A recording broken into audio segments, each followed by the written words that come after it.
My guest today is Kim, who I'm going to leave anonymous at her request. She's not a content creator or YouTuber or blogger. She's just an MBA early retiree who fired before she turned 40 after a career working in business operations and planning for some of the largest retailers, including Walmart, Amazon, and Wayfair. I invited her onto the podcast to share her perspective as a single woman early retiree, how she decided on and achieved financial independence, her numbers to make it work, how she manages her nest egg, and how she handles the "what do you do for a living" question.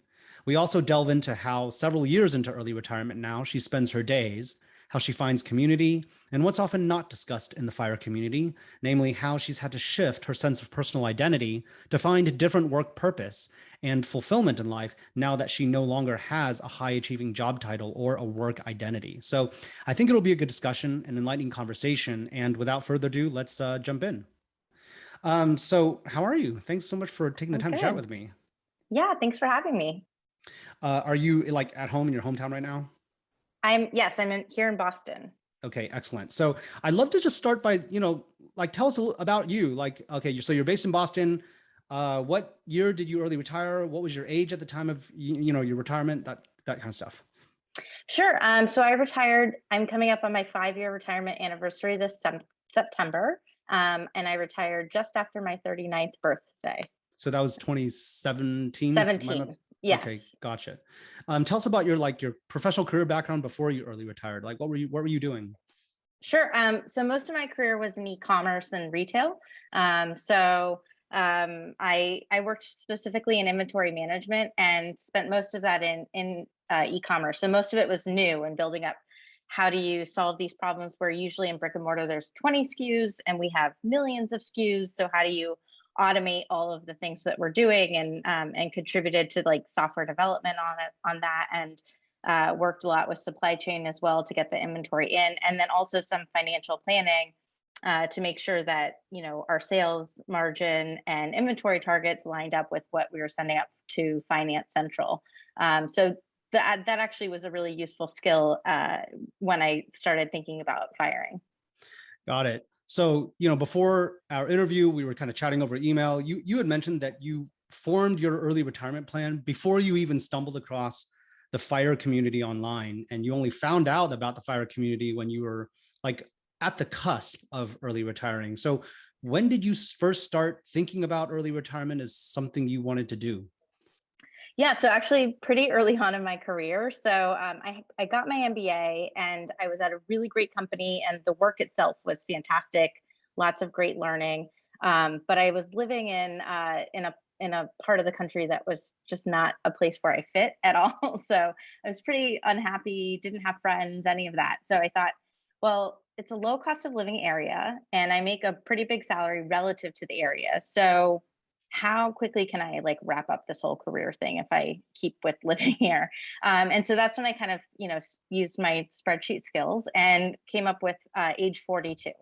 And I actually kind of planned out my career then as well and realized at 39, I thought I'd actually get pretty bored, which is interesting that that's when I ended up retiring. But I was like, I'll figure out a way to muscle through to 42. So, but that was just kind of a North Star. I did not hard stick to that plan. It was just kind of a first basis. Got it. So spreadsheet analysis means you probably had a FIRE number. What was your process for coming up with your FIRE number? So early on, I actually don't remember how I came up with the first round, but in future rounds, I put almost everything on my credit card. So I'm not one of those people who budgets and then spends. I spend and then come up with a budget that fits that. And I'm not a huge spender, so I've always easily lived within my means. So I just kind of looked at, well, what did I put on my credit card last year? And I took out like travel and maybe a few high expense items, but I kept in things like clothes and all of that kind of stuff that I think is hard to plan in, but if you just look at a whole year of your life, you can see it. So based on that, I was able to say, here's what I spend per month on average. And then I used that as a basis to come up with my number. That was your spend number, but what about your, like, I guess what I mean by FIRE number is like how much you would need to know confidently that you can leave your job without ever having to come back. So when I was doing all of the prep work, like before I fired, I would say my procedure after is quite different. But before I fired, I used the 4% rule. And so so I used the amount I was going to spend and then used the 4% rule. And then I actually only assumed for federal taxes. I didn't even realize I should also account for state taxes at the time I retired. That came after I was retired. I got a 5% bonus hit. So that's kind of how I came up with that number. But I came up with also a bunch of other ways. And I had other people, friends who were kind of numbers people who were also kind of doing this analysis separately. And all of us kind of have all circulated around 2.7 to 3.7 million. And these numbers we came up with those numbers quite a few years ago, at least a decade ago. So, I haven't done, I don't know that in today's terms, since things have changed so much just in the last few years. But I think that is a pretty good basis. And the higher number accounts for primary residency being part of it as well. Got it. So, sorry, what do you mean by primary residency? Just the equity that you would have in your house, which isn't, I don't really think about it because I live here. So it's not value I really tap into per se. Got it. So it sounds like, if I'm understanding correctly, you put all your expenses on credit cards, you tracked it for, a year or more. So you kind of understood what your burn was, and then you kind of just divide by 4% to understand what the threshold would be, right? And then 15% for federal taxes was assumed as well. Got it. Okay. So you have an undergrad degree, an MBA, as I understand. Did you have student debt after finishing undergrad and grad school? No, I didn't. I have very generous parents, so they covered both undergrad and grad school for me. Okay, got it. So was it fair to say then that your net worth right after you finished all your schooling was no worse than zero? Is that fair? Well, I immediately bought a house, so my mortgage. But other than that, yeah. Okay. So I have been negative. I was negative when I first started out. But got it. But it's mortgage debt only. Okay. Yeah. Gotcha. Interesting. So you retired at 39. Is that when you hit financial independence, or did you actually wait a little bit to buffer any? Actually, I didn't quite hit my fire number by the time I retired. Okay. I got to a point where I really, really hated my last job.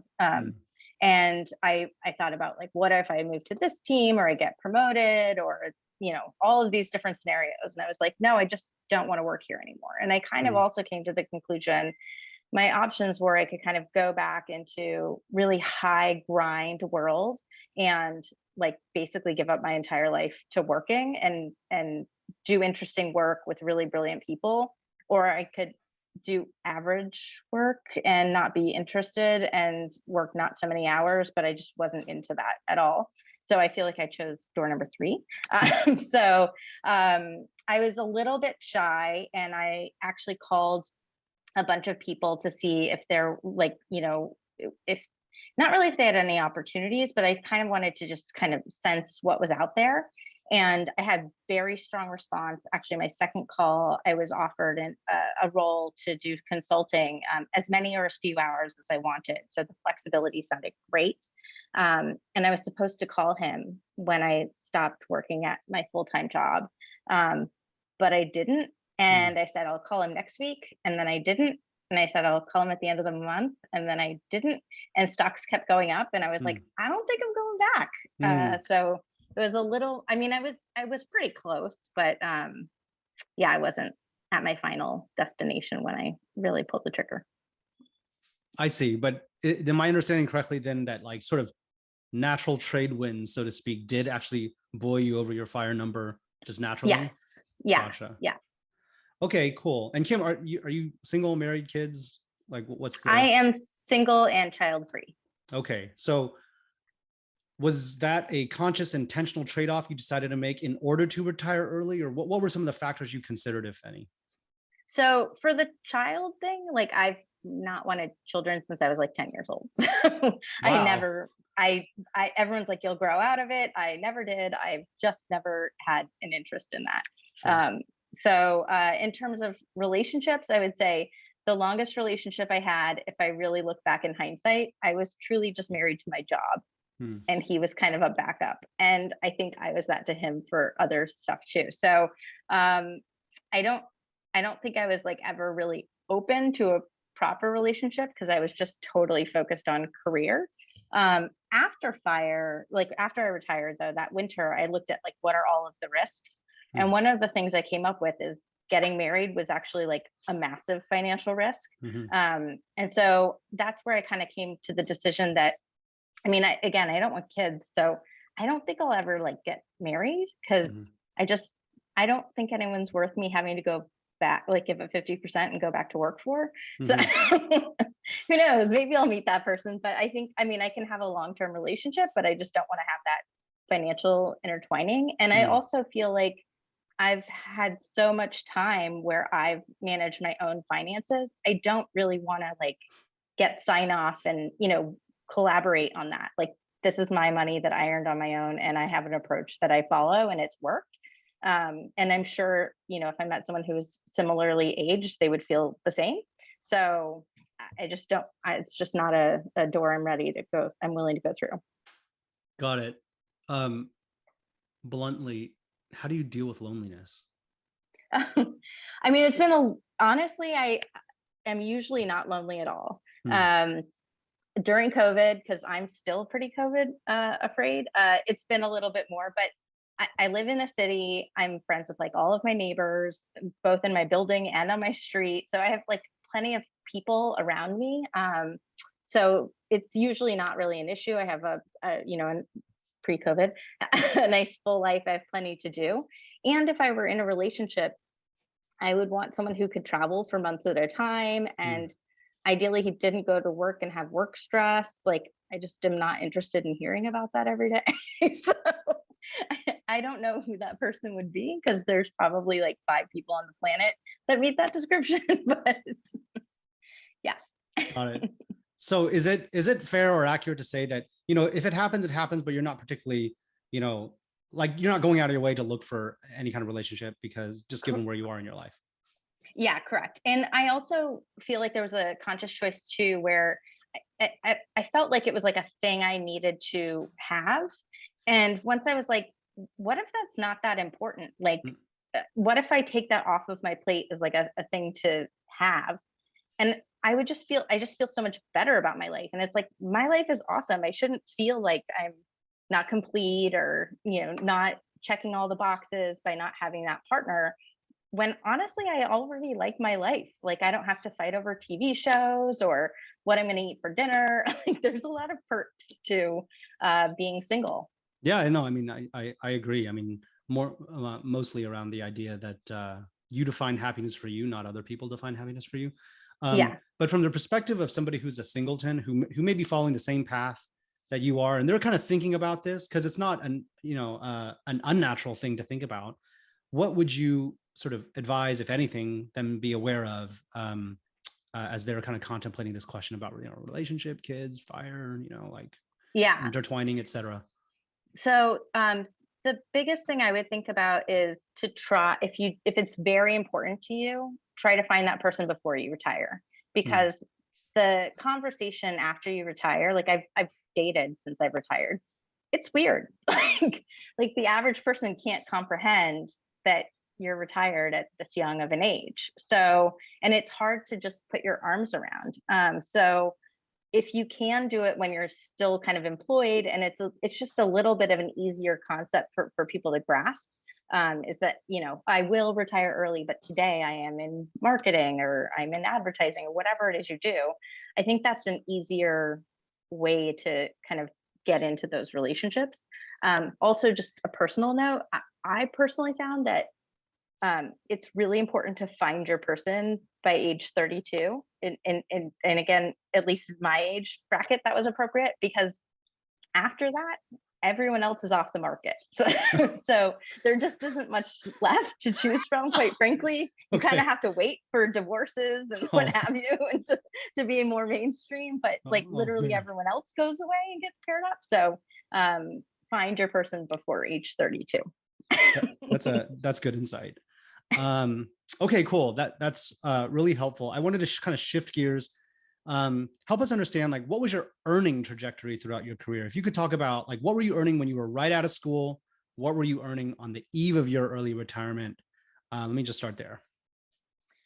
Sure. So right out of school, I was at business school. So undergrad, I finished. I worked for a few years. It was just kind of working for a few years. It wasn't particularly part of my career trajectory. But right after school, I made 80 base and about 100 total. Um, and I think the part that really kind of shifted for me is when I started getting a good chunk of comp from stock. Hmm. And that you can do in the tech world. I know that's kind of controversial right now because stocks are so far down, but I used to joke with my friends that I should get a sign that says like "will work for equity" because I'm just such a believer in it, and it's also more fun. Like you want your company to do well because it impacts you as well. Um, so I moved on to jobs where I don't know 30-40% was equity, but I never touched it. So it just sat and built and built and built. And so my advice there is also find companies that are companies that you want to own the stock in, right? So I have a lot of friends who are kind of those, I'm going to just call them more traditional companies. They don't have, their stock prices don't do much. They don't grow a ton of fast revenue.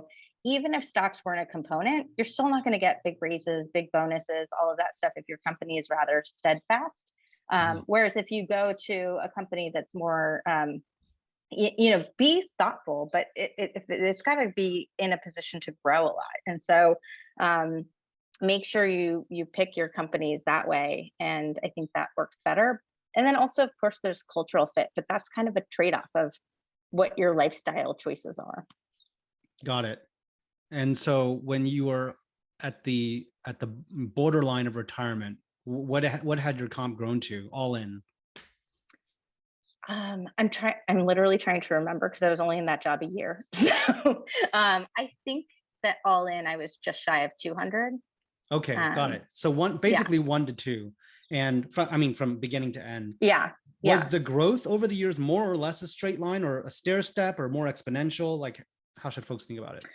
It was, I feel like it's apples and oranges because for the years that I was in e-commerce, I got so much of stock comp. And so I got more traditional comp afterwards, but I actually felt poorer because I really do value equity a lot. And the way I picked my companies, it had such an upward trajectory. So I just think they were just so different in terms of like how the comp was structured. But I mean, of course it went upwards, but I think also just, getting promoted. I know a lot of people who are like, oh, I don't really want to manage people. You're probably, unless you're a software engineer or some very specialized skill, you're really capping off your dollar amount if you don't manage people. So you've got to be willing to manage people. And one of the things I did is before I would take a job, I would put it into my resume just to see how it looked.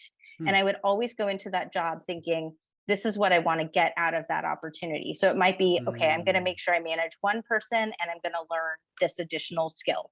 And I'm not leaving that job. Like before I leave that job, I have to make sure I've achieved those things in my own head because that was the goal. That's very intentional, very thoughtful. I think most people do not do that, but a good tip. Okay, cool. So let's shift a little bit, talk about spending. What was your spending amount, like monthly, annually, during the years while you were working? It's the same, right? So I think it's been, well, I guess my mortgage changed a little bit because I just refinanced very well. But typically I would call it my credit card spend. I try to stay within like $2,000 a month. And then on top of that, I had mortgage, which is varied, or rent. And then I've had, why am I blanking? Oh, of course, there's like heat and what have you, but that just goes straight to my account, my bank account. And that I don't pay a ton of attention to. So I only focus on the credit card because that's the one where I'm kind of really following it and I can just see it all the time. And again, I put almost everything I put everything I can on the credit card to get that picture of what I'm spending monthly. Got it. So you're spending basically about 2K on credit cards, not including your mortgage, not including like, sounds like utilities. If you had a kind of ballpark, like what would it have net it out at, like all in? So right now I'm at about 4250 spend per month. And if I remember right before I retired, I was at 5,500, but I believe that included the mortgage for a second home that I owned that I rented out where I got $1,000 back. So in the 4,000 zone, if you will. Got it. Okay. And so it sounds like your spend pre-retirement, during retirement, like it's more or less been steady. Like you haven't changed your spending too much, I guess, which is also kind of the point. Do you find well, it to be... Go ahead. With the only caveat to that is travel. So I didn't actually travel that much before I retired. And now I kind of use an equation to come up with like what money I have each quarter. And that includes a budget for, well, I call it my fun money. It's usually travel, but it could be art or things like that. I also did a renovation a few years ago where I kind of was budgetless on that. But, so yeah, so it actually has gone up, but I would say the core of like, if I'm in Boston, living a life that I enjoy, going out to restaurants, seeing shows, etc., that's kind of my budget's around 4,250. Oh, okay, gotcha. I'm going to circle back to the fund budget here in a moment. I want to understand that a little bit better. But is it accurate to say that, that fund budget is the only real variable that might, significantly vary your spend month to month? Otherwise, is it kind of flat, just tracking inflation? Honestly, my spend right now is very low. So I am probably $700 to $1,000 below budget right now, because I still don't go to like shows or go to live music. I don't dine indoors, so I barely dine. Even before COVID, though, I didn't dine out that often. Like I used to eat out when I worked. I ate out every day. And now because one of the first things you do when you retire is you get into health. So now I cook almost everything I eat. So my costs went way down on that end. Because I'll buy more expensive products at the grocery store because it's like I'm still only buying grocery store food. So I still only probably went out once every 3 weeks or so pre-COVID. And then once, like now, it's really rare. Got it. Okay, got it. So you've actually been able to, it sounds like without sacrificing much kind of perception of quality of life, have still managed to shrunk your spend pretty significantly. Yeah, I have a friend. We always say like, I'd rather work than have to be that cautious with my money. So, and that's just how I feel. Like if I ever have to be really conscientious about what I'm spending on groceries or all of that stuff, like I'm very aware of it, but if I have to be like scrimping, I'd rather go back to work. Okay, cool. So I want to talk about the travel fund budget thing you mentioned. Like, how do you budget for this? It sounds like it's something formulaic. And what are the kind of ranges of amounts that you've been able to budget in the past? Sure. So for the most part, what I do is after quarterly earnings end in the stock market on my biggest stocks, I then calculate, it's not my net worth. I'll get back to that in a second, but I calculate how much I have. And then I actually do a 5% rule. And now I also include state and federal taxes. And based on that, I say, okay, here's how much I can spend next quarter. I subtract out my 4,250 per month for the 3 months upcoming. And then whatever's left is my fund budget. So I've also made some personal rules around that. Like if someone has a wedding and it's in 6 months, I'm going, like, I'm not gonna like see how my budget works out. But if it's like a girlfriend's like, oh, let's meet up in this place, I'll be like, can you wait 2 weeks? And then I can see what my budget is. And so I said I didn't use net worth. So this is where I think most of the spreadsheets that you create when you're becoming FIRE go out the window once you actually retire. Your money is like in retirement funds and it's in different funds that you can use to different degrees. So I keep my retirement funds as retirement funds to be used when I'm like a proper 65, 70-year-old retirement age, if then. And obviously I don't think about like my home and what I have in my savings and checking, which is usually around 18 months of cash on hand. I don't count that either because that's money that already has a function coming up. So all I count is how much I have in my brokerage accounts aside from that. And so that is the money that I use to base all of my calculations off of. So when you say you do like a 5% number now and backing out taxes for federal and state as well, it's just the base is just being applied to brokerage account balances and not to not retirement, not anything else. No. Got it. So your 4% rule is a 5% rule, but off a much smaller base. So yes, you're probably, I mean, I don't know. It seems like you're well cushioned. Is that fair to say? I'm well cushioned, and I've also hit the point where if the market never increased at all, like if it was 0% for the rest of my life, I'm fine. Between all of my accounts. I mean, I probably wouldn't travel, but but I would live my nice 4250 life very nicely. So that's kind of a nice thing to know, because I mean, that's a pretty unrealistic scenario. So it's good to cover. Okay, got it. So how often and like how much of the year would you say that you're traveling typically post retirement? And I mean, I know the last couple of years have been very abnormal due to the pandemic. So, as much as you can generalize despite the pandemic. Yeah, I mean, it's interesting because when I started, I didn't plan to travel. So there was no budget for it.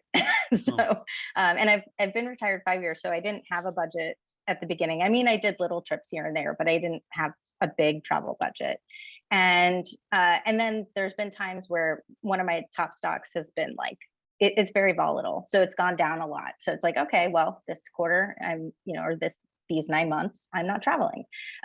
So typically, I mean, my hope would probably be to get to about 4 months per year. So, which I'm kind of around there now. I've traveled, I think the right amount of time for me, I've tried a bunch of different things. I think the right amount is for me to go for about a month at a time. Beyond that, I just get kind of exhausted, and I don't feel like I've fully processed like I see a bunch of stuff, but I don't process it. And then it's almost like by the time the trip is over, I forget a bunch of stuff from the beginning. And so I think a month is about right. And then being home for about 2 to 3 months is right. But I also hope to get to the point where I'm never here in the winter, because again, Boston. So would love to not do that. And I don't like to travel in the summer because everyone else does. Prices are high, it's crowded, no interest in that. So, and then there's certain times where the stock market's most volatile that I'd rather be home for. So I think that's probably like the game plan at this point. I do know that typically when I travel, it's about $6,000 a month. That's kind of how I plan it out. Now that would of course vary a lot if I went to very different places, but typically, again, my spending kind of just happens in line. So I've just planned a bunch of trips, and every time I plan them, it works out to be about $6,000 a month. So I go with that. Got it. So $6,000 extra. So in addition to my $2,000 a month that I can put on credit cards. Oh, I see. So then so your normal when you're at home is 4,250. So is it like 10,000 plus? Is that the right? Yeah. Gotcha. Yeah. Okay. And sounds like kind of generally you're kind of like 1 month out, like in about maybe 2 to 3 months at home, but in the summer you're maybe home more, winter maybe you're home less, etc. Yeah. Gotcha. Okay. So again, earlier when we were chatting pre-interview, you had talked about, I was kind of curious about this. You talked about how you knew you wanted to stay put in your Boston home for like the first couple of years after your retirement. I know you did some renovations, so it's probably pretty nice now, so you might want to stay longer. But later you plan to move somewhere quieter, but maybe more expensive after you're not traveling so much. Can you talk about what you mean by that and like your thought process on it? Yeah. So when I first retired, I figured there's so much newness to like socially and And it's just a kind of a weird and different environment. Like, to give you an example, the first few months I was retired, I would go to the gym and I would go past one of my former companies. And when I would see people that knew me who were like, why is she running around at 2 in the afternoon? I would like hide almost, like I felt like I was playing hooky. So it's like socially, it's a very weird uh, situation when you first retire at this age. So I just wanted to be in a place where I knew people. People have known me a while. They don't think it's super weird. And also, what's kind of nice is within the year of me retiring, a bunch of people on my street retired as well. So they're in their 50s, but there's a ton of us. So that's very comforting. Eventually, as I've traveled, I feel like the places I love the most are where like I can just see a really big view of fields or hills or just nature and no buildings. So that's kind of what I want to do next. And like grow my own vegetables. And I don't know how much I can do on my own. Quite frankly, I'm a city girl, so all of it would be very new. And I would look at a lot of YouTube videos because I don't know how to do any of that. I'd like to have a couple animals. So, but I think the switching point will be when I'm kind of emotionally ready for that. Because right now I have a condo that's in the middle of the building. So if I'm not here for a year, like no one would notice. I don't have a car because I live right downtown in the city. I don't have plants or pets or anything. So my life is very free. But when I'm kind of, okay, it's time to have more of a home, then I think that would be the type of environment I'd look for. So that's kind of where I'm going. Got it. So country living, that's interesting. Yeah, US But still, not, right? but only, well, I'm not sure, not necessarily. I haven't decided, but I'd want to be like an hour from like a major port. So I mean, not like super far away, but like that most people would not pass by my house on a daily basis. Okay, gotcha. So I'd love to shift and talk a little bit about now, like nest egg. What is your nest egg comprised of in terms of like proportion allocated to stocks, bonds, real estate, cash, alternative investments, et cetera? So most of my money is in stocks. And so I think about cash management and then kind of overall, I guess, wealth management. So as I mentioned before, I'd like to have about 18 months of cash on hand in a savings checking combined world. And I came up with that number by looking at how long the average downturn lasts in the market. And then I also have friends who have financial advisors who gave them the same number. So overall, it felt like a good number to stick with to have 18 months on hand. Everything else is pretty much in stocks. I actually just bought bonds for the first time ever, like a month ago, but only like a few thousand, and I'll probably get out of them. I do have a few, I would call them riskier investments. So, literally the week I retired, I was contacted by a former colleague about a private company he was thinking about starting. And then also through the course of time, there's been Bitcoin, and I briefly was in pot stocks and other things that I would consider risky assets. And so the way I thought about it was I allocated a certain percentage of my portfolio, again, just the non-retirement funds portfolio, to risky investments that if they go to zero, it's not a problem. And I changed that number even. So when I started, I did like 1.5%, and I've moved it to like 2.5%. But it's still a very small conservative number because I don't assume like these could be cut in half. I assume these could go to zero. And I still have to feel totally comfortable with that, losing that money just outright. So that's how I've done that. Okay, so at least in terms of your stocks and bonds portfolio, like what kind of holdings do you keep? Like individual stocks, index funds, like treasury bonds, like corporate bonds, et cetera? I'm actually in the process of switching. So I have been doing all individual stocks. Oh. And I feel like my background, having been at like some of the companies I've been at, like have really helped me be able to pick really good stocks. I feel like I have a good ear listening to CEOs and figuring out who kind of knows their business in and out and who doesn't, and who has good growth plans and who doesn't. And so I've historically done all individual stocks. Twice now I've gone to Europe, and while I'm on vacation, the stock market has blown up. And quite frankly, it's the last thing I want to deal with when I'm there. So I decided over this past winter, unrelated to the events going on, that I'm going to move to an ETF strategy afterwards, just so I'm not managing it as much as I am today. So if you do that, I assume there's going to be a big ass tax hit. How are you going to deal with this? Oh, so this downturn has created an opportunity for me to move over more quickly than I had expected. So I planned to do this. I mean, it was just a rough plan, but maybe over the course of 5 years, right? It wasn't going to be a quick fix. But I used stop losses on my orders. So as the market went down, I actually sold out of a bunch of stocks, and so I'm sitting in a nice amount of cash now. There's some where I'm still holding pretty large positions, and there's some where I'm like emotionally attached, and it will emotionally be hard for me to sell those stocks because I've had them a long time.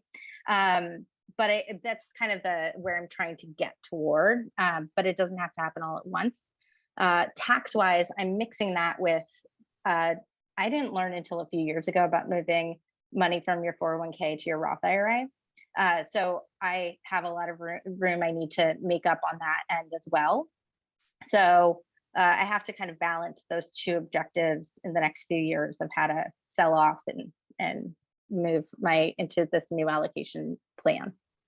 Got it. So I totally get, like, the current downturn has created some rebalancing opportunities that can maybe sidestep some crushing, tax liabilities.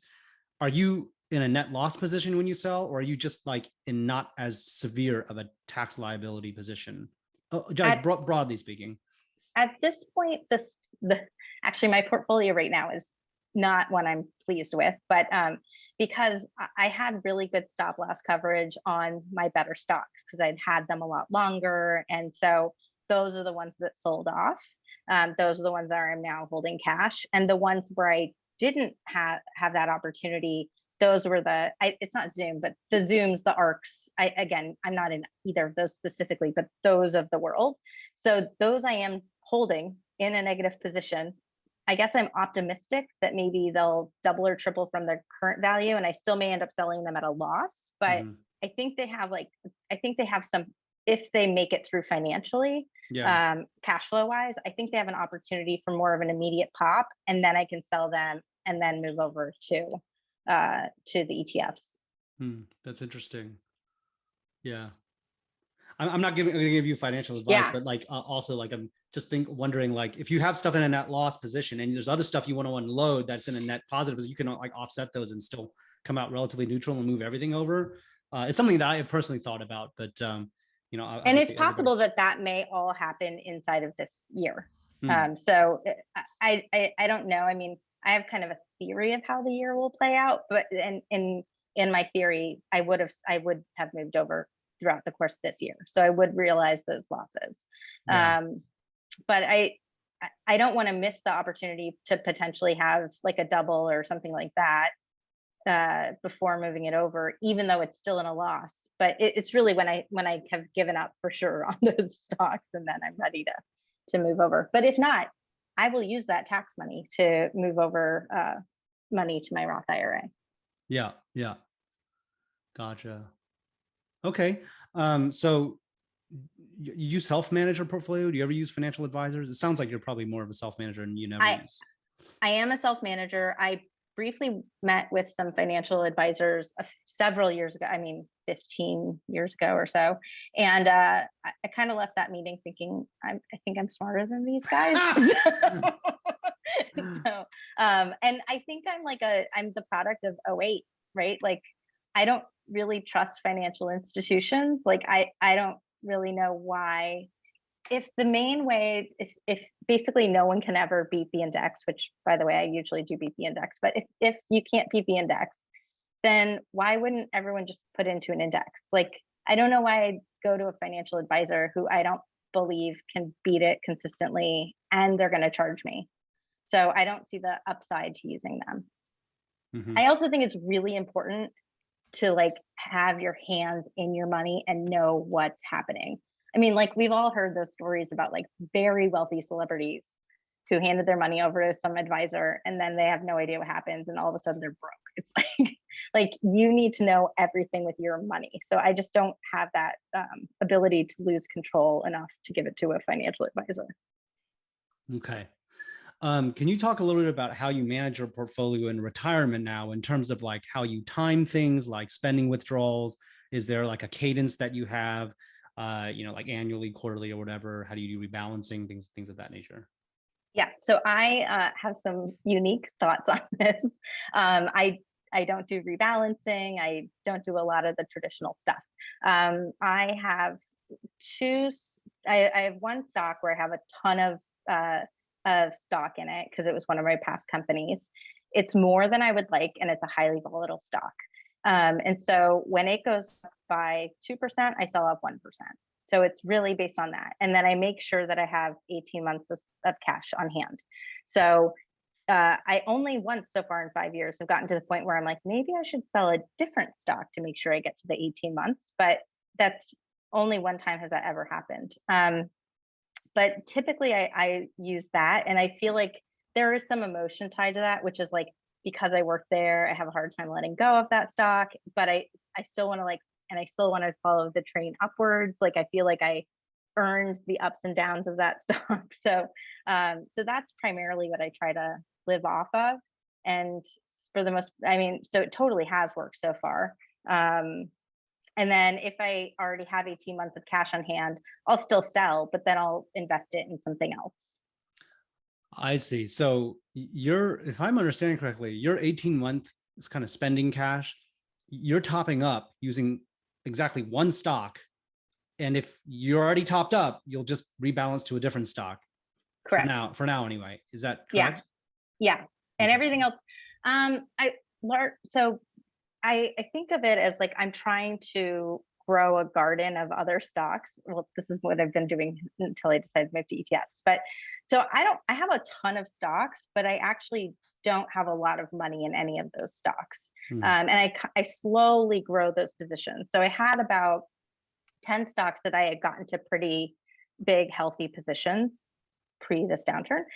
All the rest were like really small. And so my thought was, I don't like to invest in any stock a huge amount in any given time. So like for me, it's a big thing to put like $3,000 into one stock in 1 month. Um, I want to slowly grow those positions and find those winners. But then, as I mentioned, I have stop losses. So if those stocks don't perform and they sell off, I may not buy back into them. So it is kind of an ever changing garden, like survival of the fittest competition going on. Okay. Um, uh, so it sounds like then you don't have like a regular cadence of time when you're kind of sitting down and saying, okay, now it's time to top up. You are actively monitoring and saying, is it now up to 2% or whatever the thresholds are? It is okay. Let me sell some and do a little bit of top up. Is that it's like basically continuous? Is that right? Yeah, that's right. Okay. All right. Now there have been times where the stock has not gone up for 9 months at a time, and it's okay because I have cash from either other stop losses went through or through other ways, and that keeps me at 18 months. And so there's only been one time where I was like, maybe I should touch another one, but other than that, like it's pretty well worked. Mm-hmm. Okay. When we again were earlier talking, you had mentioned I think that you have like some particular risk management strategies or at least down cycle management strategies. Maybe the stop loss thing is it for times when markets are really volatile, kind of like now. So if there's more to that beyond the stop loss strategy you discussed, like, can you explain what you mean by that? What are some of those strategies or tools? Yeah. So actually, one analysis I did was right before I retired, which I pulled the data from 2008. Like, so I pretended, what if I retired today and tomorrow the '08 financial crisis kicked in? How would that play out? And so I had a certain set of rules of like, and I don't recall what they were, but it was something similar to up by 2%, sell 1%. I think it was along that. And I needed to always have a min and a max in my savings account. And so even if it wasn't at the max, if it was at the min, I had to sell. And so I kind of ran through that entire scenario as if it was '08. And that is the most comforting analysis I've ever done because prior to this go around, anytime the markets weren't doing particularly well or something was going on, I'm like, this is definitely not financial crisis level. and I know I stand up to financial crisis level, so I can feel very comfortable and very safe. I would recommend doing that to anyone. A little more on how I use stop losses, which has changed throughout the course of the pandemic. So if I buy a stock at, let's say, $25, when it goes to like 26, I'll put in a stop loss at 25.10. And so if 25.10 is because it doesn't necessarily sell at 25.10, so there gives a little buffer. Early on, one of the people I was following mentioned, don't worry so much about getting the most gains. Make sure you don't have huge losses. And so this is something I've applied since then. Now, it's sometimes I'll buy that stock at 25 and then it goes to 24, 23, 22. So those don't have stop losses. But what happened in the beginning of the pandemic, I had one stock I'd had for several years. It went from, I think, something like 35 to 125. And I had my stop loss back at 35. And it literally went to the penny of the stop loss and sold off. So I got none of that profit that I had lived through and invested through. So I'm now kind of looking at, well, if I had it for a while, let's say 25 becomes 50, do I put in a stop loss at, let's say, 40 or 45? And so I use kind of the chart to help make decisions off of that. And it's been kind of cool to see that play out during this downturn, because one of the other perks of it is I build up cash when I should feel the most vulnerable. So in terms of financial freedom, like, I feel safe, I feel comfortable. I'm not making a decision from being afraid. I have like over 6 years of cash on hand right now. So I don't have to, if this whole thing lasts for 5 years and I'm in this exact, if the stock market gets me to the same position in 5 years, I am okay. I'm totally fine. So I've really it's been fun to see that kind of play out. The other thing I learned about in January that I wish I'd known sooner is I feel like almost every brokerage, everywhere you look, the max view they show you is 5 years of a given stock. But I actually found on, it's called macrotrends.net. I found a 45-year NASDAQ, and I think it's a 95-year S&P. And it has such a clear trend line. It's insane. And so almost all of these big downturns that we talk about, .com bust, this current one we're experiencing, there's a major upcycle ahead of time. So you should be able to know this thing is coming. So I actually knew, not super early because I found this pretty late, but I was like, I think the market's going to go down by like 40%. So I knew that like back in January. Just based off of the cycle. And only one time, which was the '08 crisis, did it go from trend line down. Every other time you should be able to see like, oh, we're above, I should stop putting money into stocks. I should start getting into a more defensive mode and I can prepare. So I thought that was really interesting to find. Another thing to share is if you're going to be off, so like you've done all of your planning, et cetera, and you're like, what if I'm off by like $200 or whatever? I mean, like most of the times you run the numbers and you're a little worried you might be off.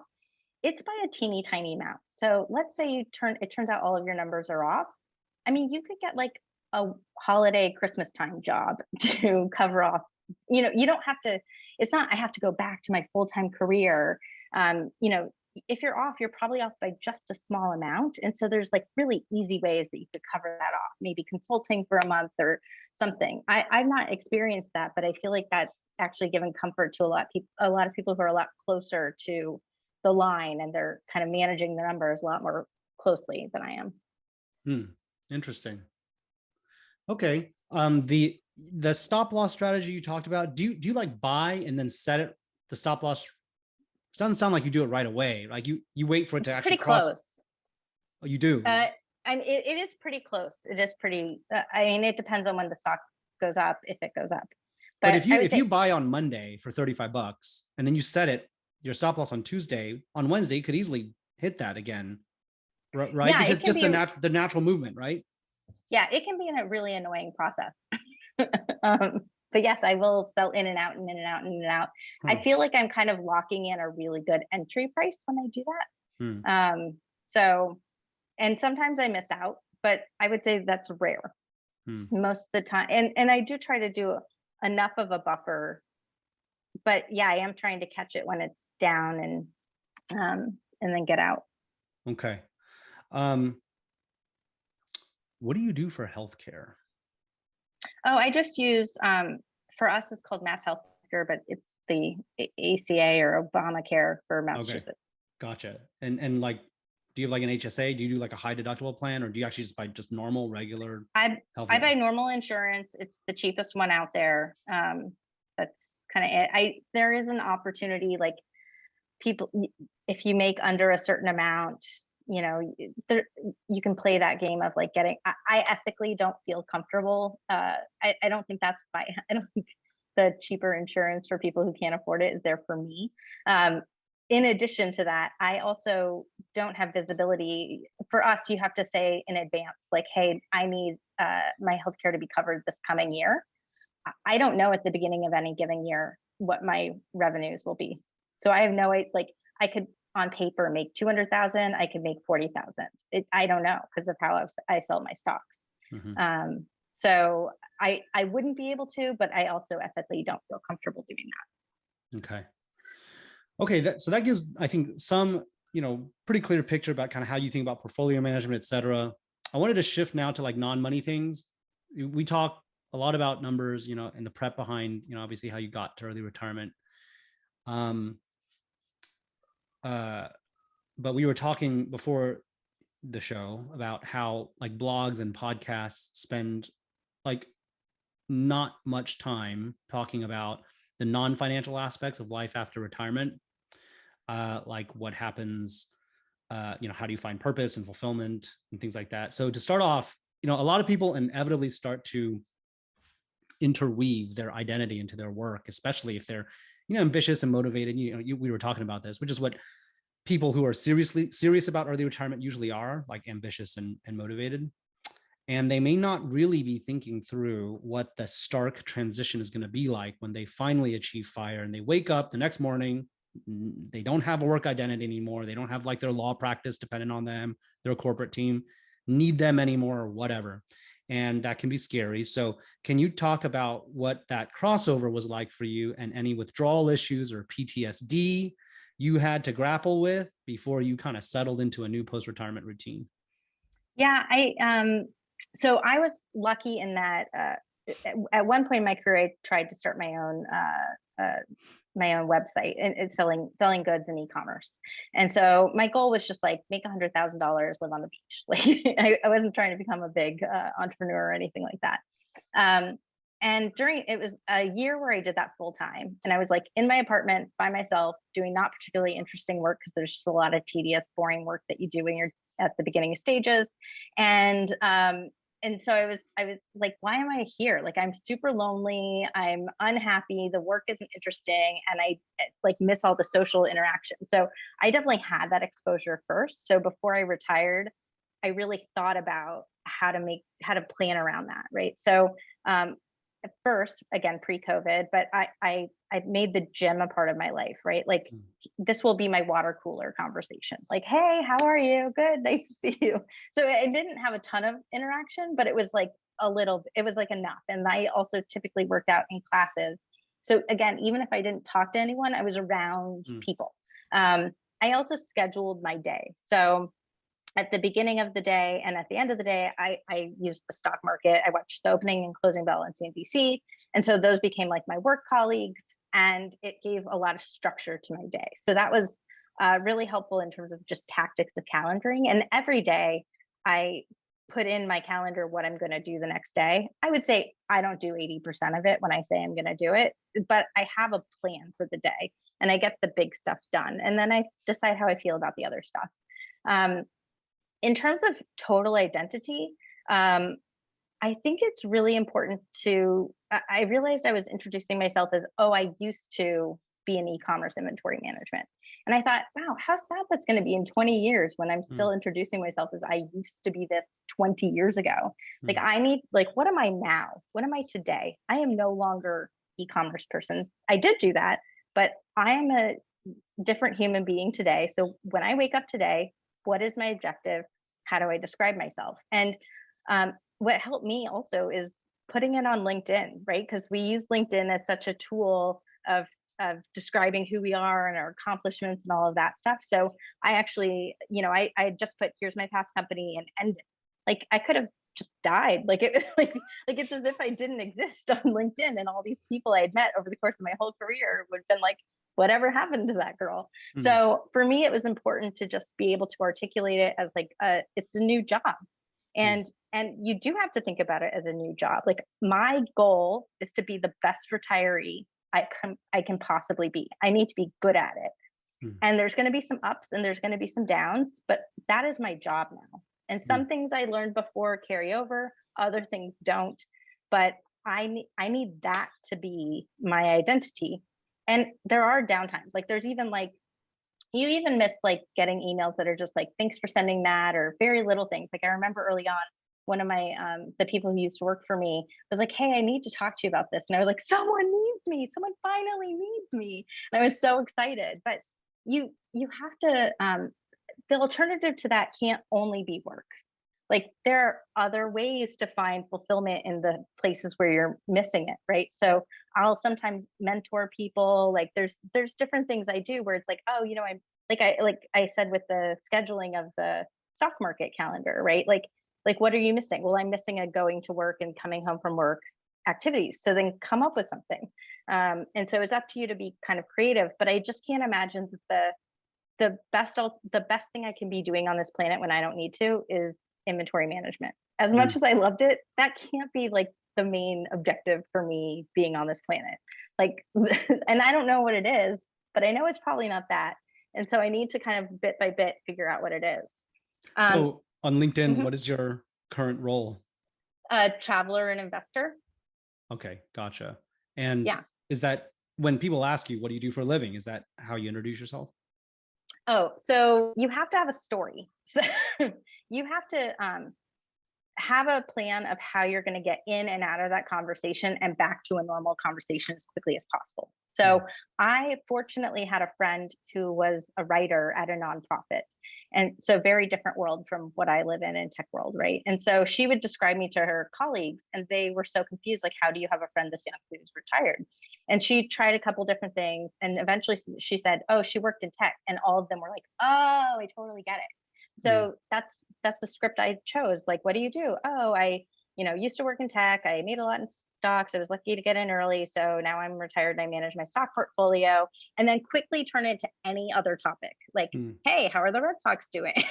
Anything where you don't become the focus and it doesn't get bogged down in some 20-minute discussion every time you meet anyone about how did you retire? Got it. So often there's like a question or two, but if you navigate it out, they'll stop going into it. Okay. So, in early retirement, as you've alluded, you're on totally different schedule than your peers who are still working business hours, generally can't hang out in the middle of the day. So, how have you found community as an early retiree? Like, how have you found your tribe? Yeah. So as I mentioned, so a number of people on my street are also retired, but I think that the biggest thing is to really make your circle bigger, right? So I took a writing class, for example, and it was during the day. So it would attract people. I mean, I wanted to take it because it was a writing class, but it also attracted people who were free during the day. So and so I met some friends through there, but most of my friends are older. They're 15, 20 years older than I am. Um, and or stay-at-home moms, which is like a different background career-wise for me. But you have to kind of just broaden your circle. Gym instructors when I went to the gym. So, but there's a ton of people that are out there. So just figure that out. How often do you find like other single women retirees in the communities you're part of? Uh, Close to never. I mean, it's very rare. Yeah. So it's like, help us understand. So it's like mostly like couples, empty nesters, or like single men, like dudes, like Yeah. who is it? So I do find it's mostly single men or couples. Hmm. And so I don't find that there's often that many women. I have found some Facebook groups that I'm a part of that have actually also helped for me with community, where it's like I have an outlet to talk about this part. And so when I'm with my other friends, I don't have that to talk about, right? Like I can talk about regular people things instead of like, hey, this investment. But yeah, I don't, and I see more women there. But I think maybe women aren't as, let's have the blog and get on the articles and all of that kind of stuff. So maybe I think it's a relatively small percent. And then I think it's an even smaller percent that kind of put themselves out there. Because I read articles often where it's only men and only couples. And I'm like, hey, there are single women who can do this too. Yeah. So do you reckon that like there are single women early retirees, but they're just not as visible, or there's just not even parity between single men, single women? I think it's both. I think it's both, that there aren't as many single women doing it. And I also think that they're just not as vocal. Why do you think that is? The first part I think could stem from not being in STEM, right? Like the easiest way, well, to me, the easiest way to retire early is to be in a STEM career. And I mean, fortunately, it sounds at least like that's a big pipeline in schools now for girls. So hopefully that'll change a good chunk there. But, when you're in a small, like a brick and mortar or smaller business, one mom and pop shop, and you make a change, that could be a change that impacts $1. But if you are at a major retailer, $3,000. If you're at an e-commerce site, that impact could be $300,000. And so there's more money there because the tiny changes have much bigger ripple effects. And so it's really important to get girls and women in these STEM careers, because that's where the biggest impact is when you're in these places where your impact, while it may be similar work to the person who's doing it for one store, is just felt so much larger. Okay. What else, if anything, would you say to young women and girls out there who may have a desire to achieve financial independence, whether they want to early retire or not? Like, what advice would you offer them? Yeah, so I've talked to a number of people, not girls specifically, but it's always important to plan for your retirement. So all of the activities, all of the spreadsheets that people who are trying to retire early should also be things that anyone who's not going to retire early are doing. You need to know your money. I have too many friends my age who are like, well, I'm never going to be able to retire anyway, so they don't even pay attention. It's like, you need to have a plan. You need to know where you are on the plan. If that plan gets you to 65 or 70, so be it. But you need to at least really know where you are, and understand what levers you can tweak, and be empowered and in control of what your finances are. Don't let them happen to you. Control those. All right, Kim. I really enjoyed chatting with you. Where can listeners find out more about you and what you're up to? So I do have an Instagram. It's called @thatfiregirl.com, or sorry, @thatfiregirl. And so I sometimes post stories there about finances, but I often just list my travels. Awesome. We'll definitely link to that in the show notes. Thanks so much for taking the time to chat with me. And I hope our listeners get a lot out of this as much as I did. Yeah, it was nice to meet you as well. Cheers. Take care. Bye.